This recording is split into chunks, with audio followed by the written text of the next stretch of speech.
Everybody, welcome into Going Public. I am Harry McCullough. This week, we'll be speaking with the South Lafourche Levee District General Manager, Nicholas Mathern. Hey, man, thanks so much for being with us. Thanks for having me, Harry. Good to be here. No hurricanes to talk about right now. So, you guys can take 6 months off, right? Is that how it works? Oh, absolutely. Right. We're always prepared for the next hurricane season, obviously. This is probably when you're more busy, right? Oh, absolutely. We think about hurricane season being the busy time for levee districts, and it's definitely our busiest time because we're always watching the weather, and it's in heavy grass cutting season. But when the winter time comes, that's when we do all of our big maintenance on our equipment, and just see what the issues are ahead of hurricane season, so we have all the problems taken care of before the storms start hitting. Right. We were talking this year. It was extreme weather over the summer and that kind of stuff. We kind of got away from most of the storms, but we had droughts. Then we had, maybe some little frost here, get a freeze. But it was almost a good time to do construction because of that drought. We weren't like bogged down, and work days. They had a lot of work days this year. Absolutely. The old saying, one man's trash is another man's treasure. For levee building, it was fantastic weather, with the drought last year, that we were able to move a lot of dirt on our big projects. So, and then now the rain has come, and one of our projects has been so muddy we haven't even been able to move any dirt at all since beginning of January. So, double-edged sword there, but we were happy to have the good weather while we did. When we do have a drought like we had, do you have to check? Do levees react differently from a drought like that? Well, we definitely had some drying in areas that were cracking that we've kind of monitored as we've started to get rain again. And because whenever you see a large crack or fissure start to form in a levee, you have to wonder, okay, is it just because things are dry? Is there some bigger issue there? But so far, really everything has seemed like it was, any cracks that we noticed were really just due to the drought. So we don't have any structural issues that we're worried about in the levees themselves. All right, good. So are you going to take us through some of the pictures here? Absolutely. We have a lot of good construction, like we mentioned, going on. So we do have a couple photos to show. First, on the northwestern end of our system, section C North, we've been stockpiling material from our Barrow Canal and drying it out, processing it. And then we've had a couple local contractors, Compo and Sons and New Gym Construction, drying out the material and shaping it into section C north of the levee. Before Ida, we were about at 11, 12 feet in elevation on here, and we've gone up to 13 feet. And it starts near the Burglar Rose Highway, near Highway 3235, and then curves around southward towards around the Cote Blanche connection that connects LA1 to 3235. And then it's nearly complete. We hope to have that done by the end of March, and it's really likely we really won't have to touch this section of levee for a really long time. 13 feet is a lot of elevation in that area. Federally, we're only authorized to 8.5 feet in this area. So we're already 5 feet above where the federal government wanted to stop us. But we're in addition to this, I know we also have Reach L of Morganza to the Gulf that ties into our system on the western end, which is south of this area. So between Morganza to the Gulf tying into our system, and then in the coming years having the GIWW floodgate on the eastern side of Morganza to the Gulf. That'll be a 225-foot wide sector gate that'll connect the South Lafourche levee system to the North Lafourche levee system. And so that'll essentially cut off any water that would come in from the eastern side. So section C north, in all, for all practical purposes, really won't see a lot of water maintenance now, right? Once those two things are in place. No, that's awesome, man.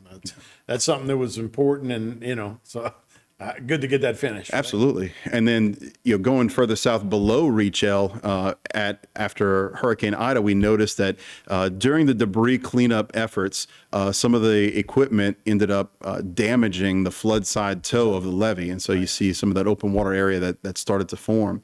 And so we've got a contractor in to start bringing in some stockpiled material and start placing 2 feet of extra dirt to make up for those damages, and FEMA is reimbursing us for all those costs related to that effort. So we've got Compo and Sons Construction, a local construction contractor in the area that's currently moving that dirt to the area, and that was the video you saw a little piece of a minute ago. And so we're continuing that. It'll be about a 3-mile stretch of repairs that we're going to be doing between Reach L of Marganza to the Gulf and the Basson's boat launch near the Savo Alligator Farm in Galliano. And so our employees have already come back and seeded over the parts that have been constructed and finished. Worked with Restore Retreat. They were able to get a grant from CPRA, the Coastal Protection and Restoration Authority of Louisiana. They're going to go in and get some volunteers to plant rosocane and some seashore pass palum, a salt tolerant plant, to kind of shore up that work that we've done, because we saw that anywhere we had really sturdy, hardy vegetation around the toe of the levee, I mean, that's obviously the places that fared best. So this new fresh vegetation, if we can get some good, solid, hardy plants to take root and fortify that levee toe, it's going to be in great shape moving forward. How much vegetation, how much of the levee does not have vegetation? I mean, any earthen part of a levee, the new stuff, right? The new stuff. I mean, our guys go in immediately after a contractor finishes, say 1,000 feet of, or even 500 feet of a levee construction section.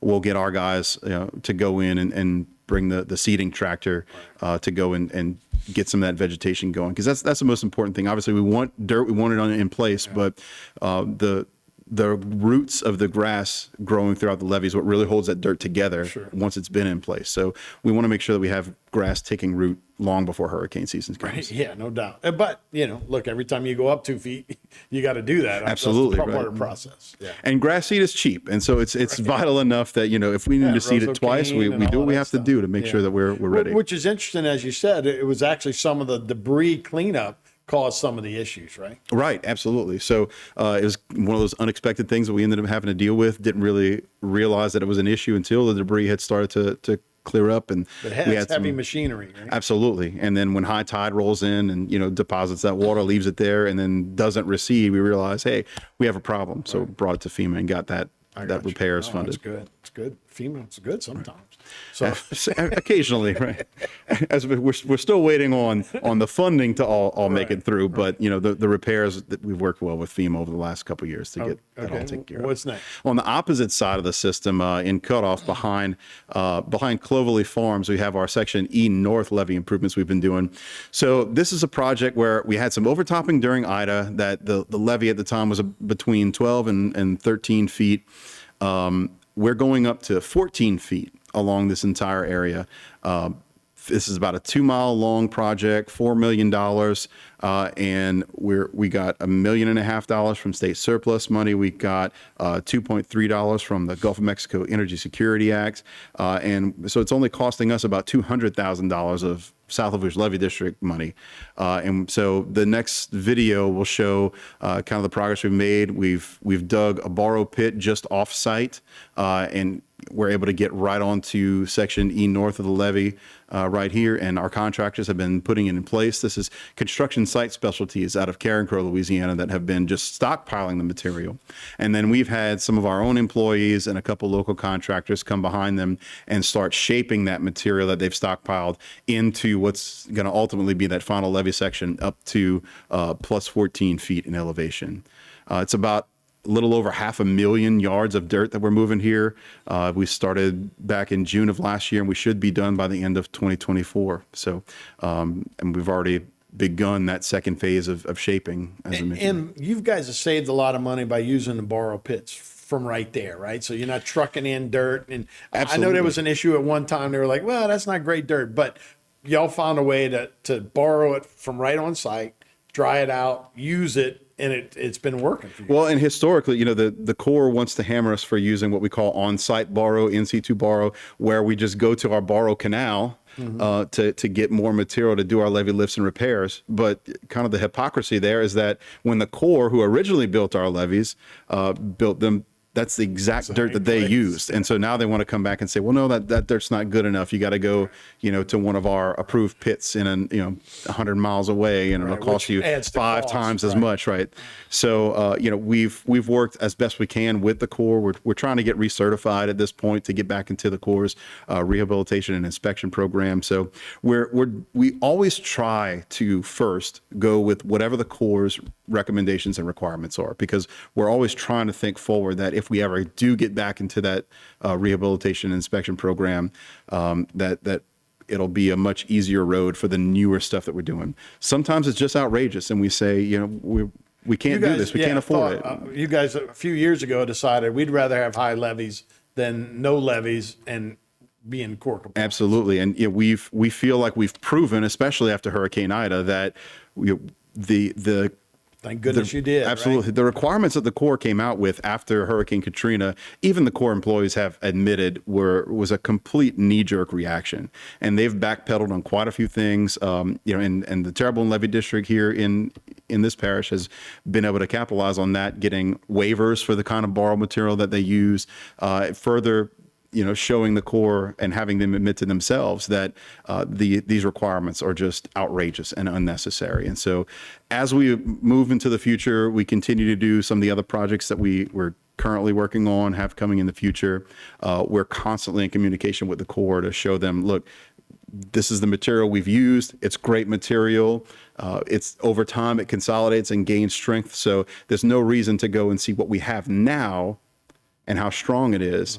And say, well, you didn't construct it the way we wanted you to construct it. So forget what it is now. We don't want to credit you. It's constructed and it's Right. up and it's Right. and it's saving houses and a lot of different things. So, Absolutely. Nick, we'll take a break.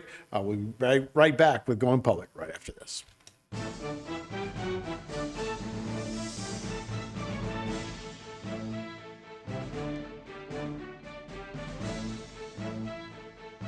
Today's social media segment is brought to you by South Louisiana Bank. It's better when we bank together. Waits and Downer, attorneys at law. Terrebonne Ford, built Ford tough. Alford and Associates for all of your insurance needs.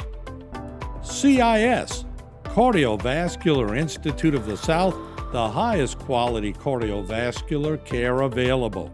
Barker Honda, the Barker family tradition of quality. Terrebonne General Health Systems, modern technology and timeless caring.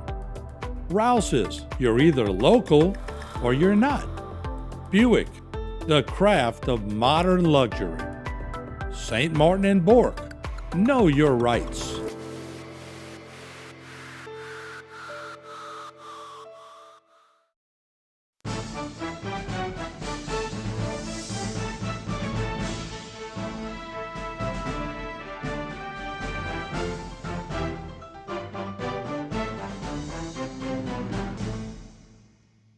All right, buddy, welcome back into Going Public. Harry McCullough here. Nicholas Mathern is a certified floodplain manager. He's also the general manager of South Lafourche Levee District, man. So thanks for being here. So we were talking a little bit more about borrowing, getting your levees up, but you guys have more than that, right? And one of my favorites is the F berm. The F berm, right? So section F of our levee is it starts behind the Delta Farms community in La Rose, stretches down to Clovelly Farms community to section E North, where we were just talking about before the break, that we've been moving a lot of dirt to lift that levee.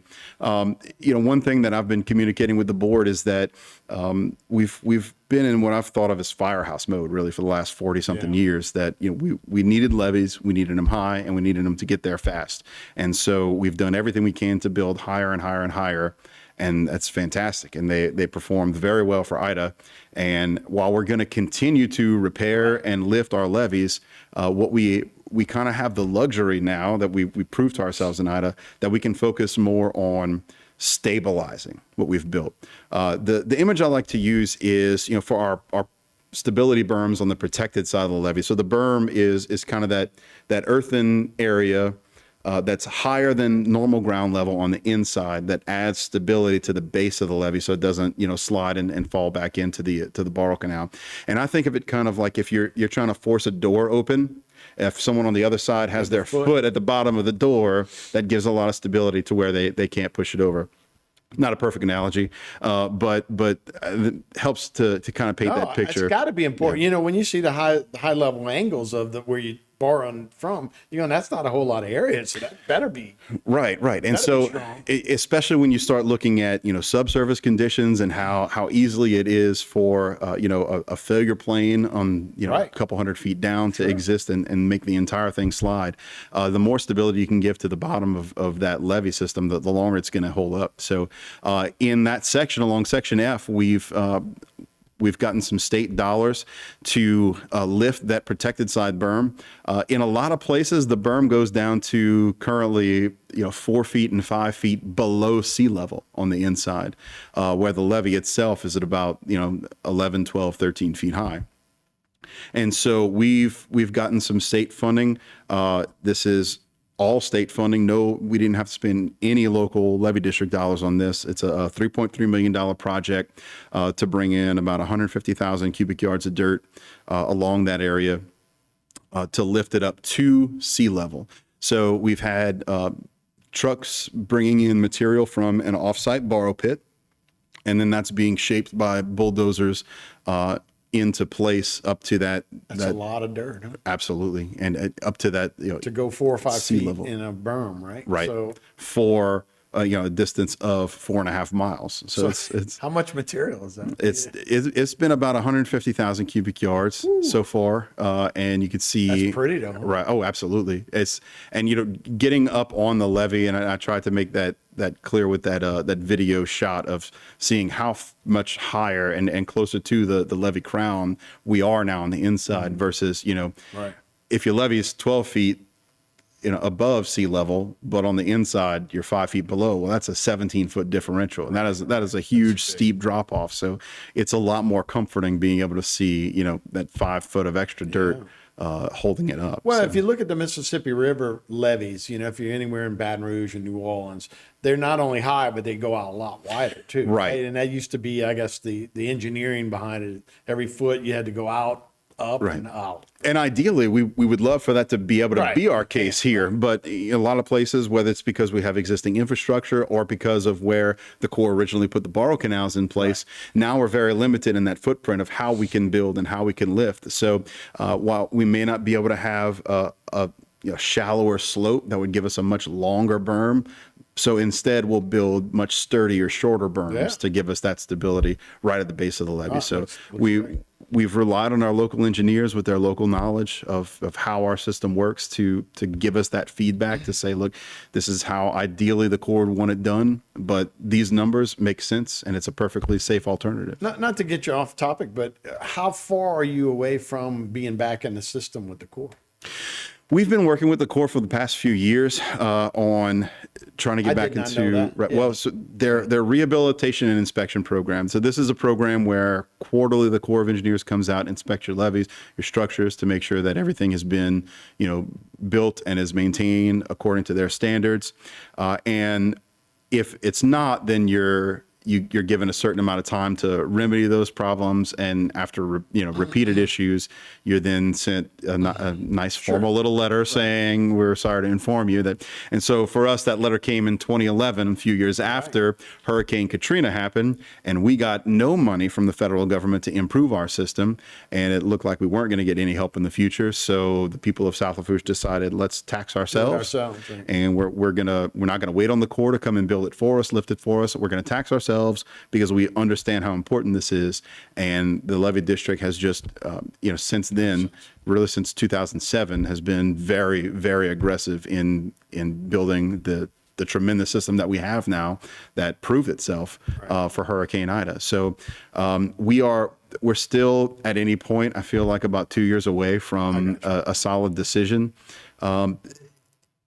And that's going the traditional route where the Corps wants us to get sort of after the fact permits for everything that we've done. Right. But the way that works is we have to show what our designs were originally, how we built it, and to get the Corps to sign off on the way we did.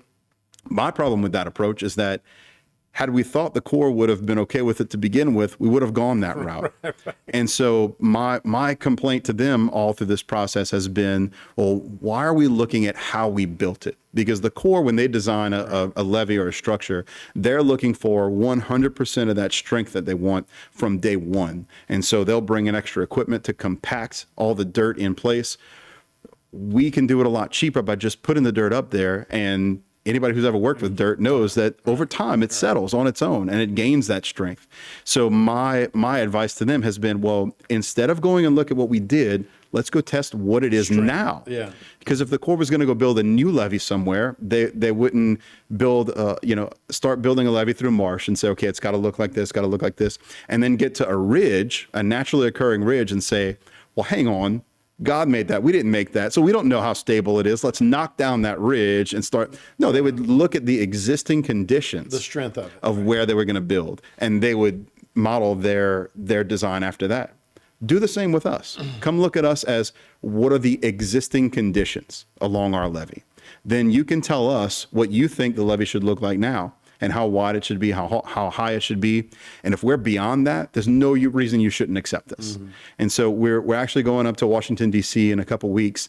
Our board president and I, along with Wendell Curall, our outgoing general manager, to go and speak with our members of Congress about the upcoming Water Resources and Development Act of 2024. I've drafted some language that would give the Corps that exact authority to go and do that instead of doing the after the fact permitting, which is all they're authorized to do right now. This would give them authorization to the New Orleans District of the Corps of Engineers to come and do geotech analysis, do surveying, do whatever it takes to see what are the existing conditions, what, based on all of your models, all of your formula, what would our system do according to your parameters. And if we meet all that criteria, there's no reason not to let us back in. And that would be a much quicker approach than the way that we've been doing it in the past. Well, good. So we have a few slides left that we do a couple other updates I wanted to let the public know about. If you drive down through Golden Meadow, you may notice that we're missing a couple gate leafs on our Lee Ontario lock in Golden Meadow. These were constructed back in 2009. They were completed around October, December of 2009. And so about every 10 years, we have to do regular maintenance on them. We completely pull them, bring them to a dry dock, sandblast them, paint them. We inspect the welds, all the critical fracture members. And so it's at a dry dock right now and going through that process. It looks like it's in pretty great shape, minimal pieces that need to be repaired and replaced. So before the end of April, we expect those to be back in place and fully functional again, good for another 10 years. And then upcoming projects that we have going on, obviously, like I mentioned, we're not just going to only worry about stability berms. We're going to continue to elevate our levees. Section A East is about a 4.5 mile reach of our levee system on the eastern side of Golden Meadow.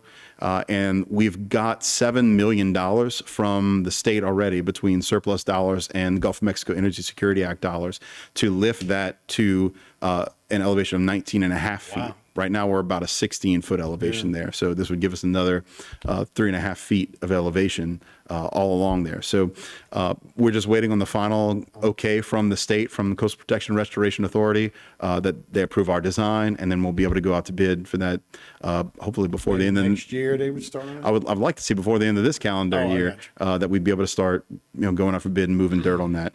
And then on the opposite side, Section A West, on the western side of Golden Meadow, we're in final design for that.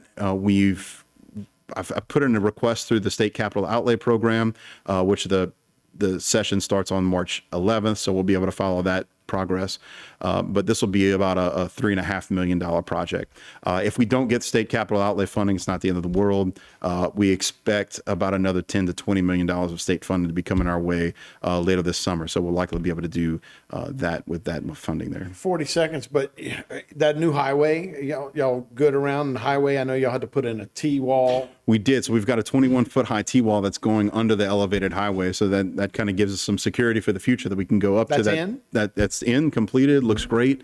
So we've got up to 21 feet that we can go around there with no problems. So that was a good partnership between the levee district and the DOTD to get that done. Yeah, well, good, man. It only took 40 years or whatever. Right. And another 7 to go. Feel good, right? As far as no, but I'm talking about getting the whole system, the whole system, right? And at least you're not going to stop. Absolutely. But you take a little deep breath, yeah. And well, Nicholas, we appreciate it, man. Thanks for the update. Sure. Thanks for having me. All right, that's Going Public. See you next time right here on HTV.